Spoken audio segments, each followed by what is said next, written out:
Fueron los antiguos griegos los primeros que aprendieron a ver dibujos involuntarios en las nubes. Esta playera reproduce el fenómeno. Aquí tenemos un pato y un conejo. Pero bueno, el lápiz se usaba hasta hace algunos años. Últimamente lo que se usa es otra cosa. Por ejemplo, voy a ponerme aquí mi birrete y le voy a meter el disco de las ideas para poder elaborar que las cosas dependen de la posición. Debería de existir una posición ideal en la que yo pongo acá y son cuernitos, la pongo a un lado y es moñito, la puedo poner aquí y son cejas. Pueden ser lentes, puede ser bigotes o puede ser moñito. Dependiendo del contexto, las cosas van cambiando. Pero ahora les voy a hacer un performance a todos los telespectadores. Los voy a tener con la cabeza así para que vean mi siguiente proyecto, que voy a lanzar por internet próximamente. Tenemos aquí en el código de los emotiíconos la carita sonriente.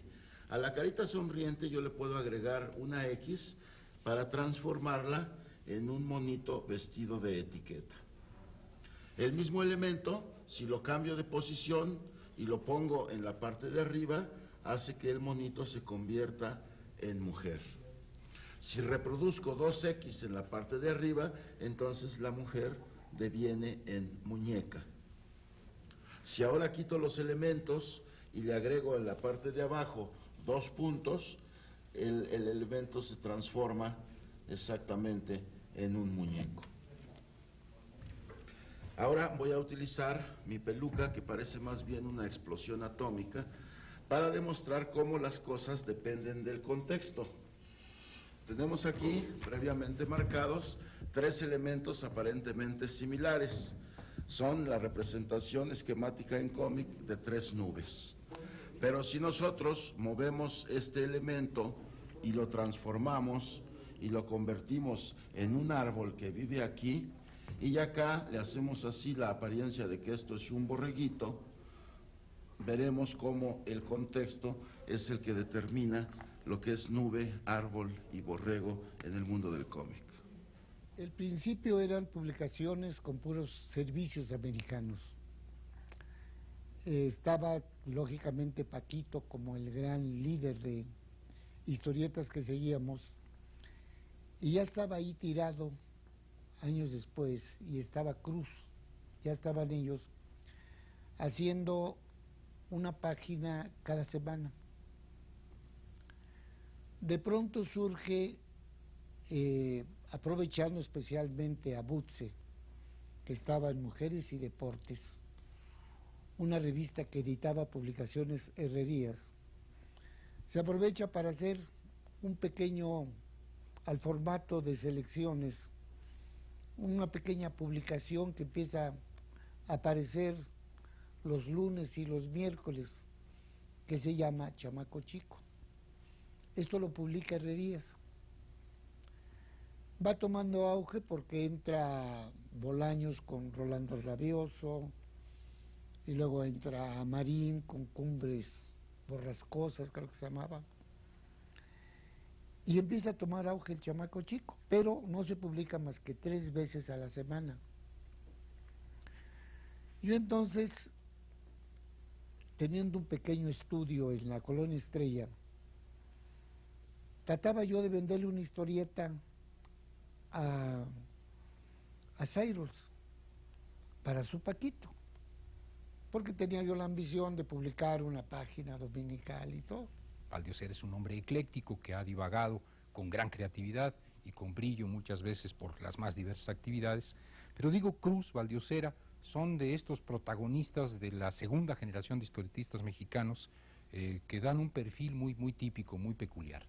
Hay que pensar, hay que recordar que para fines de los años 30, mediados fines de los años 30, principios de los 40, la primera generación de historietistas mexicanos profesionales, los que se habían iniciado y habían perseverado en los diarios, en los periódicos, sobre todo en los suplementos dominicales del Heraldo, del Universal Gráfico, estaban de capa caída o de franca retirada.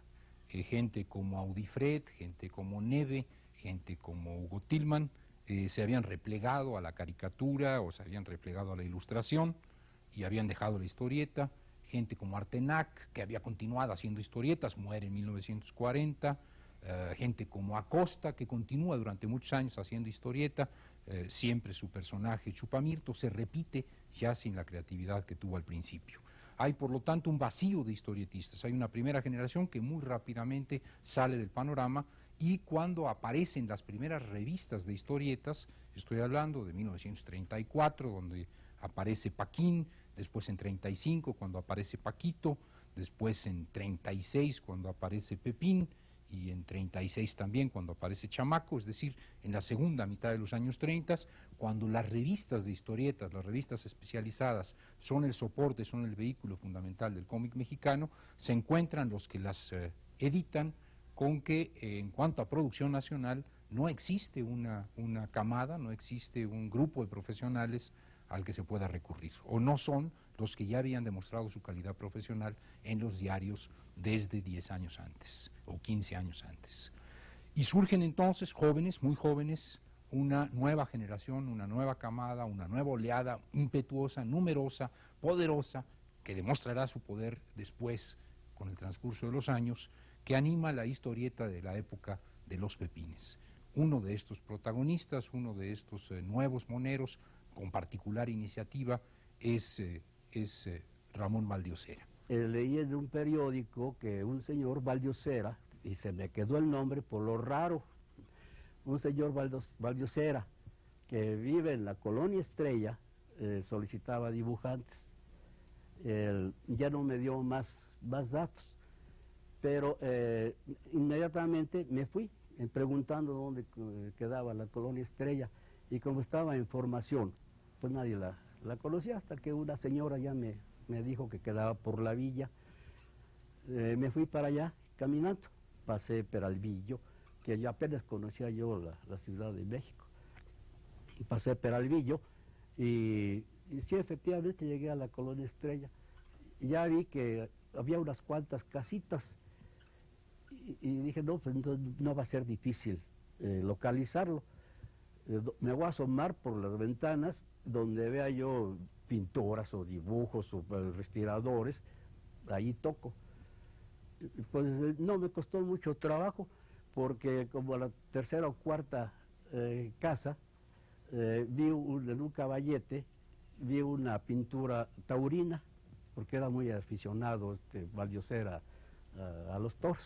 Entonces se aparece por ahí un muchacho, él, que me dice que viene de San Luis Potosí, que no había comido en 2 días, y era Antonio Gutiérrez.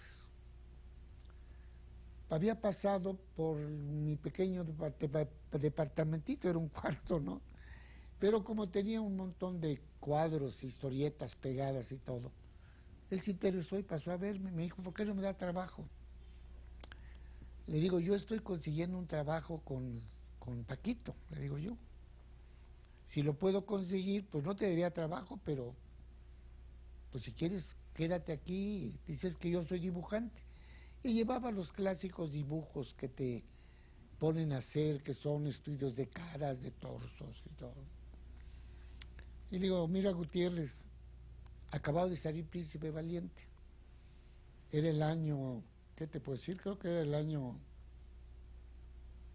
36, 37. A ver, deja checarlo.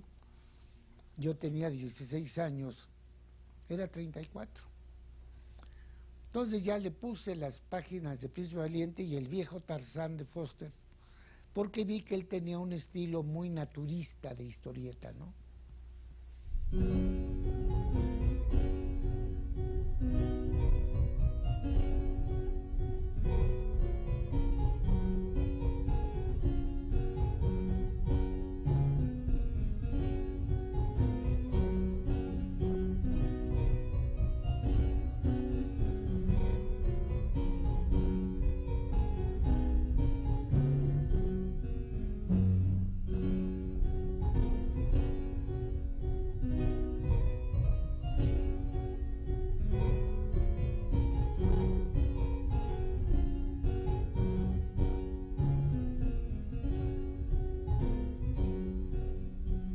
logro que Cyrus me publique mi famosa historieta que le puse el tremendo nombre del diamante negro de Fu Manchu. Y Cyrus, queriéndome calar, me dice, oiga, ya tiene usted el permiso de Conan Doyle. Yo no sabía, es decir, no me había puesto a fijarme que Fu Manchu pues tenía un autor, ¿verdad? Yo era demasiado chamaco y aventado para pensar en registrar de que Fu Manchu estaba hecho por Conan Doyle. Y le digo con una suficiencia de mentiroso entusiasta, le digo, sí, claro, yo tengo el permiso. Y Cyrus, un catalán zorruno y muy, además muy fino, él me dice, tráeme el permiso y te publico la historieta. La historieta era terriblemente mal dibujada. Aparecen unos cartones en la edición de puros cuentos ahí, malísima. Empezamos a tener colaboraciones, primero cuando yo le ayudaba a Valdosera en el Tepaquín. Después consiguió un contrato con la prensa, o el Universal, no recuerdo cuál de los dos, donde ya empezamos a hacer cada quien nuestra labor. Como autor, como creador de historietas propias o en colaboración con otros, a pesar de que no es tan larga su trayectoria, es muy prolífica la obra de Valdosera. Es introductor quizás y cultivador muy insistente de la historieta oriental. El ladrón de Bagdad es una historia memorable con algunos personajes inolvidables como Manotas, que dibujaron sucesivamente Galindo, Viadana y sobre todo con gran talento Narayanat Salazar, que fue uno de los colaboradores más permanentes de Valdosera.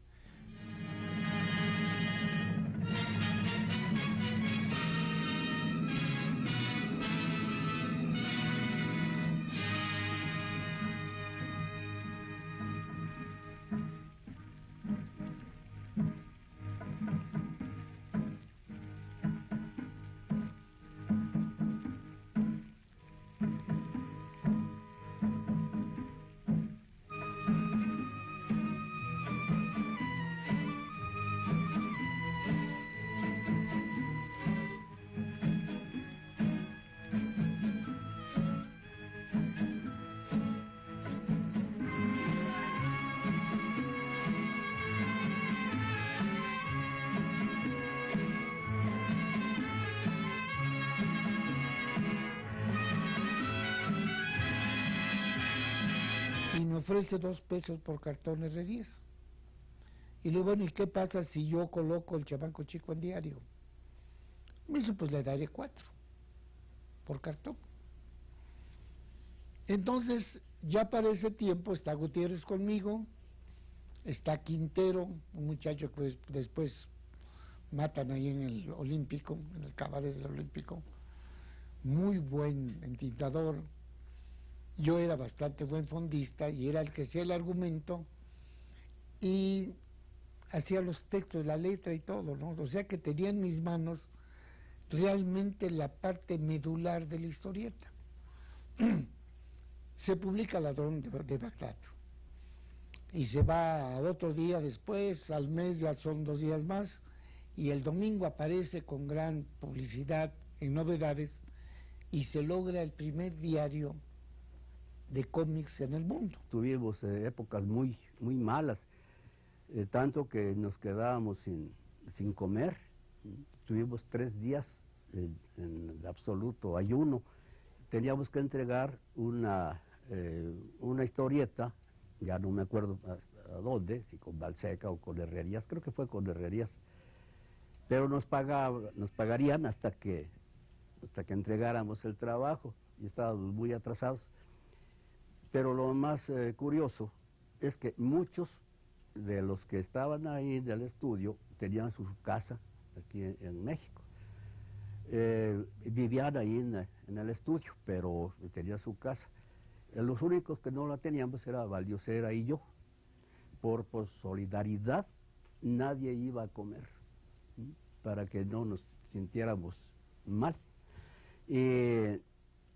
pero ya cuando empezó, cuando recibimos el dinero, Valdiosera se bañó con las monedas, porque antes eran talegas, esto fue por 37 más o menos, talegas que los tiró sobre la cama y con esas se bañó de gusto de que se había cobrado ya lo primero importante.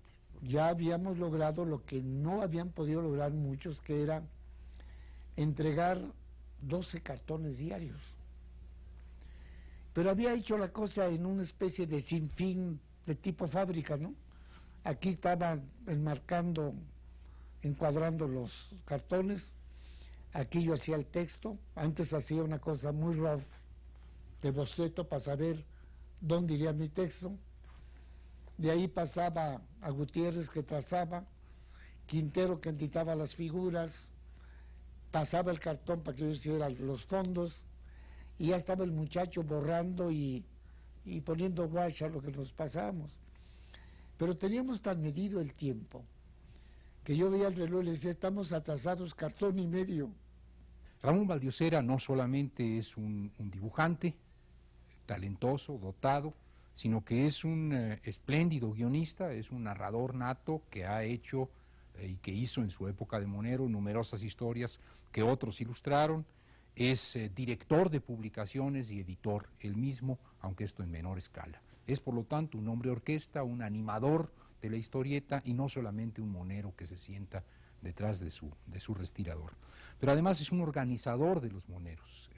Valdiosera es creador cuando apenas cuenta con 16, 17 años, de un sindicato, de un syndicate de moneros mexicanos, con otros más jóvenes que él, o un poquitito más viejos que él, de 18, de 19 años, o de 14 o 15 años, que se agrupan en una suerte de club de Toby para tratar de vender sus obras terminadas a los editores en lugar de contratarse con estos por una miseria.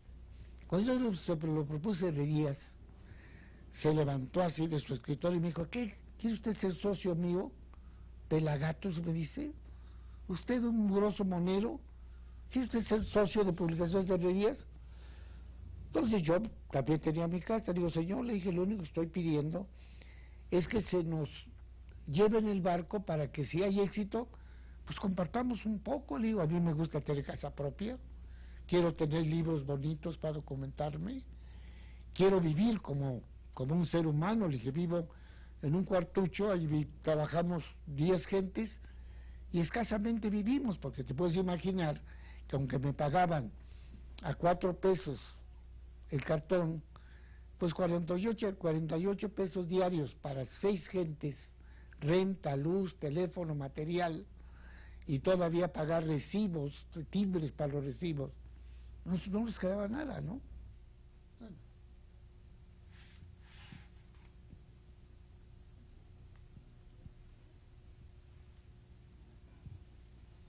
Y todavía se me quedó la costumbre de esta letra.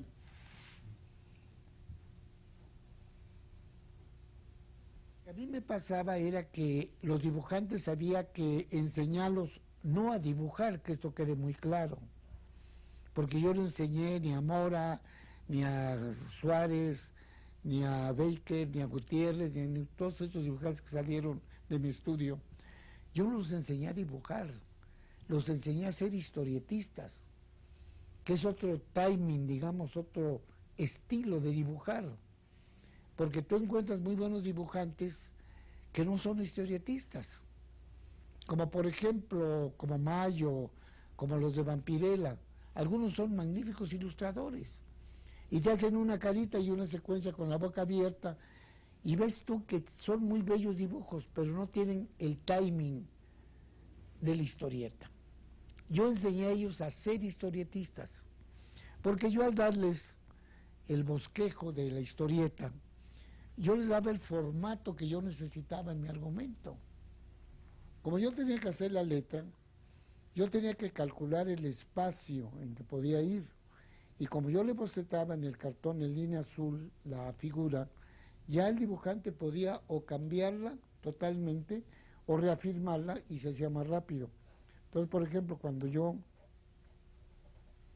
hacía este tipo de boceto,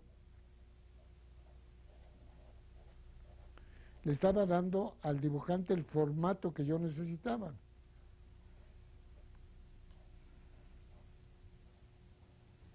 Entonces esto ayudaba mucho a que fuera más veloz la producción. Y claro, ganaban mucho tiempo porque ya venía el dibujante, nada más la firmaba y venía el intentador.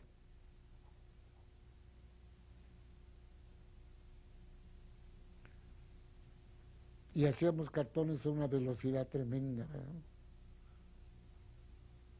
Hacíamos un cartón mínimo cada 30 minutos. Si las aventuras con protagonistas cosmopolitas, los héroes tipo Clark, tipo Alex, efectivamente inspirados en la historieta de Milton Caniff, son importantes, más lo son, cuando menos para la tradición de la historieta mexicana, obras como Oreja y Rabo, que como su nombre le indica, trata de toros. Y luego con el Pepín, yo hago la historieta de Oreja y Rabo, con todas mis vivencias de novillero. Entonces me resultó muy natural. Claro que yo siento mucho contrapeso cuando Balseca, por molestarme, trae a Flores, que es 3 veces mejor que yo, y el dibujo era extraordinario. Pero esa competencia nos sirvió mucho. Flores hacía su gitanillo, pero yo tuve la malicia de hablar con Silverio Pérez, con todos ellos, y les dije, ¿te gustaría torear con mi personaje?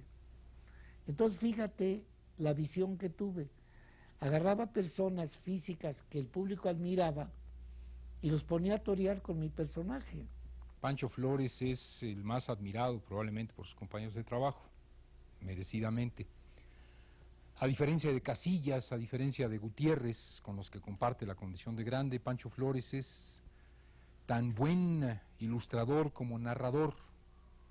Casillas es un extraordinario dibujante, no me consta que sea un buen guionista de historieta. Antonio Gutiérrez es un espléndido dibujante, es un espléndido ilustrador de historias escritas por otros para él, en muchos casos expresamente para él. Pancho Flores es un extraordinario ilustrador y es también un espléndido narrador cuando toma temas que le son entrañables, como los toros, por ejemplo, que es su gran amor.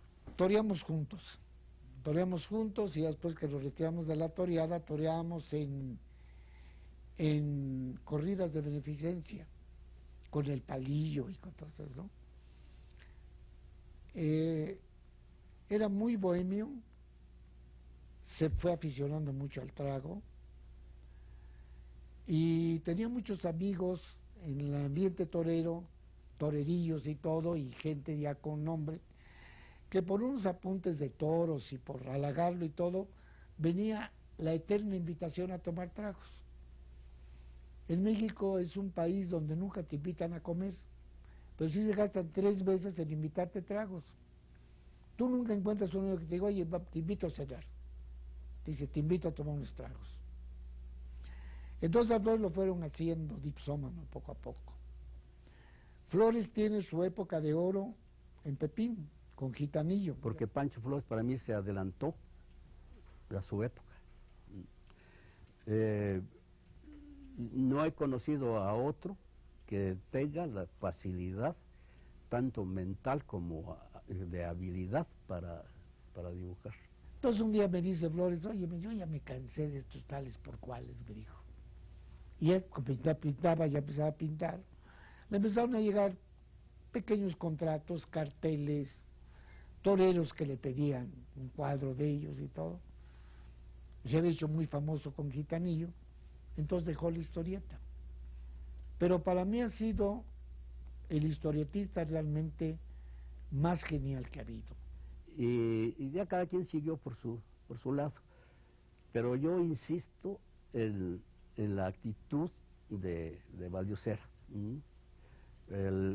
Yo le tengo, de las personas que yo he conocido aquí relacionadas con mi trabajo, para mí está en primer lugar.